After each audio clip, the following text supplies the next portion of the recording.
Hey guys, माहौल जबरदस्त शानदार। आइए चैप्टर नंबर 21 एडवांस रूलिंग की तरफ बढ़ते हैं। सर माहौल के साथ खुश होके पूरी एनर्जी के साथ आइए sir. Chapter number 21 advance ruling. पहली बात तो एडवांस रूलिंग क्या होती है सर? अगर आपको किसी भी पॉइंट पर डिस्प्यूट है, आपको कंफ्यूजन है सर कि इसमें टैक्स लगेगा नहीं लगेगा, वेदर इट इज सप्लाई और नॉट, टाइम ऑफ सप्लाई क्या होगा, वैल्यू ऑफ सप्लाई क्या होगा, आईटीसी मिलेगा कि नहीं मिलेगा, ये पर्टिकुलर ट्रांजैक्शन सप्लाई के स्कोप में आता है कि नहीं आता, एग्जामिनेशन मिलेगा कि नहीं मिलेगा सर। अगर इन पे कोई डिस्प्यूट है, आपको कोई टेंशन है आपको, तो ऐसे केस में आप अथॉरिटी फॉर एडवांस रूलिंग को अप्लाई कर सकते हो। अथॉरिटी फॉर एडवांस रूलिंग को अप्लाई करते हो, केवल 5,000 रुपए की फीस है साहब। अब आपने अप्लाई किया तो इसका सबसे बड़ा बेनिफिट क्या है सर? इन्होंने जो ऑर्डर पास किया होता है एडवांस रूलिंग अथॉरिटी ने, that is binding on the SSC as well as his jurisdictional officers. Sir वो कुछ नहीं कर सकते इस पे, सरकार समझे मेरी बात। And it is binding on the SSC as well as, जिस एप्लीकेंट ने अप्लाई किया उसी के लिए बाइंडिंग है, किसी और के लिए एप्लीकेबल नहीं होता है। प्लस उसके ज्यूरिसडिक्शनल ऑफिसर के लिए भी एप्लीकेबल रहता है। एंड सर वो भी उसके अगेंस्ट डिस्प्यूट नहीं कर सकते। पर अगर लॉ चेंज हो गया फ्यूचर में जाके तो बात अलग हो जाएगी sir. Otherwise it is binding. इसलिए अथॉरिटी फॉर एडवांस रूलिंग ने अगर कोई प्रोनाउंसमेंट दे दिया तो सर उसके बाद डिस्प्यूट होने के चांस खत्म हो जाएंगे, क्योंकि वहां पर ना एसएससी को डिस्प्यूट कर सकता है, ना डिपार्टमेंट को डिस्प्यूट कर पाएगा उस एसएससी के रेस्पेक्ट में इस मैटर पे बेटा। क्लियर? हाँ, यहां पर एक appeal authority for advance ruling और देगी sir. Appeal authority for advance ruling को अपील कर सकते हो विद इन 30 डेज। एसएससी भी कर सकता है और सर डिपार्टमेंट भी कर सकता है सर। कहां पर?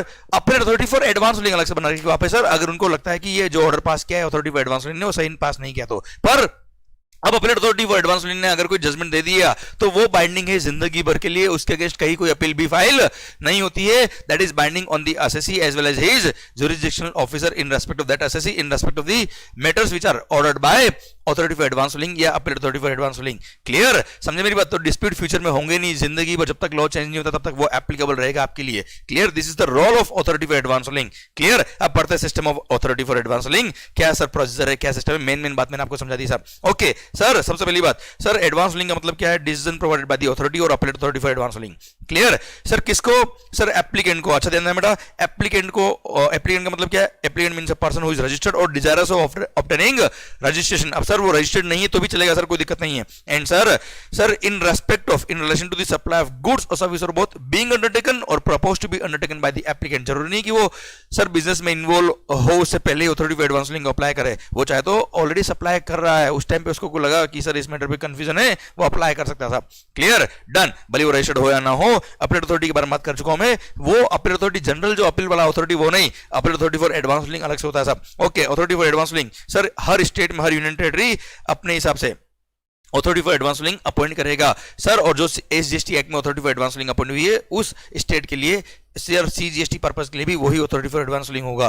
क्लियर? डन। और सर जो अथॉरिटी फॉर एडवांस रूलिंग ने जो प्रोनाउंसमेंट दिया वो उसी स्टेट में बाइंडिंग है और उसी एसएससी के लिए बाइंडिंग है sir. Clear? Done. Sir normally क्या होता है, जॉइंट कमिश्नर या उसके अबव रैंक वाले ऑफिसर्स को अपॉइंट करेगा as a member of authority for advance ruling. Then application for authority for advance ruling procedure क्या है? 5,000 रुपए का फीस दीजिए।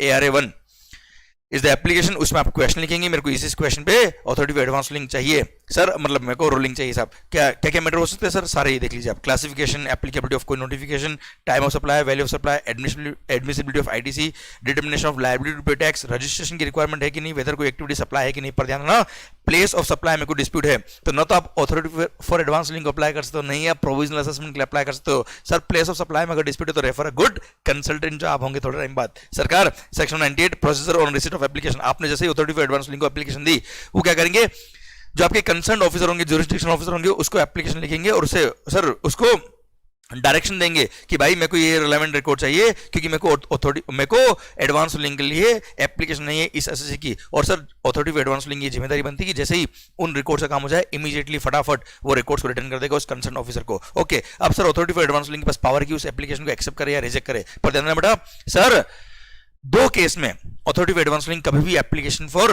एडवांस रूलिंग एक्सेप्ट नहीं कर सकती है। कौन सा केस है वो? जो क्वेश्चन रेज किया है application for application in the authority for advance ruling ने सर, मतलब आप एप्लीकेंट हो, आपने जो क्वेश्चन रेज किया in the application for advance ruling, उसमें जो क्वेश्चन रेज किया वो ऑलरेडी या तो पेंडिंग है या ऑलरेडी उसका डिसीजन दे चुका है कोई भी authority sir. In any proceeding in case of the applicant जिसने अप्लाई किया उसी के केस में, किसी और केस में अगर जजमेंट आ चुका है या कोई पेंडिंग है उससे मतलब नहीं है। एसएससी खुद के केस में या तो वो मैटर पेंडिंग है या वो मैटर का ऑलरेडी डिसीजन आ चुका है by any authority under the provisions of this act, तो उस क्वेश्चन पे अथॉरिटी ऑफ एडवांस रूलिंग उस मैटर को टेकअप ही नहीं कर सकता और रिजेक्ट करेगा। बट हाँ, before rejection a portion being heard will be given to the assessee, और रिजेक्ट करते वक्त वो रीजंस फॉर रिजेक्शन लिखेगा हमेशा एप्लीकेशन, हमेशा कि ऑर्डर के अंदर कि मैंने इस वजह से एप्लीकेशन क्या कर दी है, रिजेक्ट कर दी है। ओके, अब sir authority of advance ruling क्या होता है सर?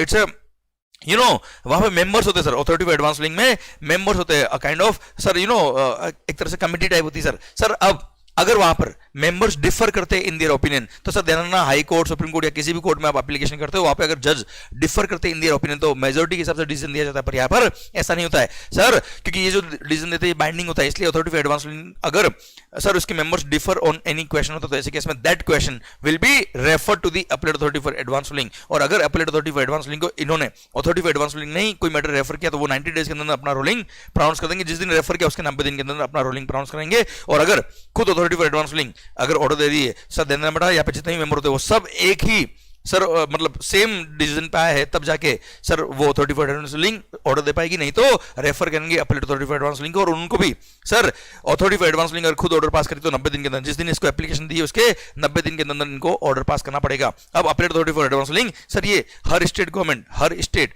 हर SGST एक्ट के लिए अपॉइंट करेगी authority for appellate authority for advance ruling, और वही CGST के लिए भी एप्लीकेबल रहेगा। ओके सर, एप्लीकेशन फी कितनी है? 10,000 रुपए है। ARA 2 फॉर्म होता है बेटा, क्लियर। अब इनको जब एप्लीकेशन अपील कौन कर सकता है sir?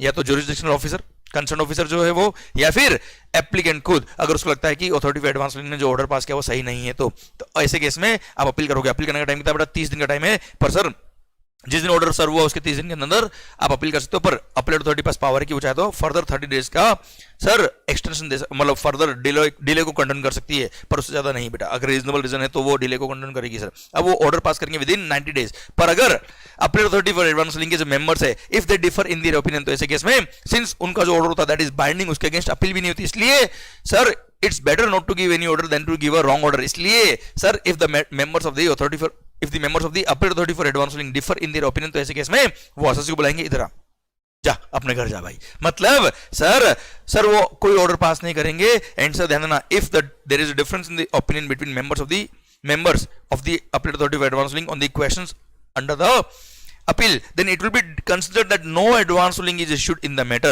Clear? Better refer a good consultant. Sir उसके बाद डिपार्टमेंट से झगड़े करो, अपील में जाओ, हमें कोई दिक्कत नहीं, पर हम कोई ऑर्डर पास नहीं करेंगे क्योंकि वो बाइंडिंग हो जाएगा। अगर गलत ऑर्डर पास हो गया तो वो बाइंडिंग हो जाएगा साहब, हम नहीं पास करेंगे order. Then rectification of advance ruling, अगर अथॉरिटी ऑफ एडवांस रूलिंग से कोई मिस्टेक होगी which is apparent from record, तो sir application for rectification can be made within 6 months, but this application cannot result in substantial amendment of the order, क्योंकि sir it is a mistake apparent on record, उसी को rectify कर सकते हैं लोग। Clear? And sir अगर इस rectification की वजह से liability बढ़ती है, ITC कम होता है, तो ऐसे केस में एक बार opportunity being heard will be given to the applicant, उसके बाद ये ऑर्डर पास करेंगे rectification का। Okay sir, applicability of ruling already बात कर चुका हूँ, this is binding on the SSC applicant, sir उसी पे एप्लीकेबल है, and his jurisdictional officer in respect of that applicant in respect of matters in respect of which order has been passed by the advance ruling authority or appellate authority for advance ruling.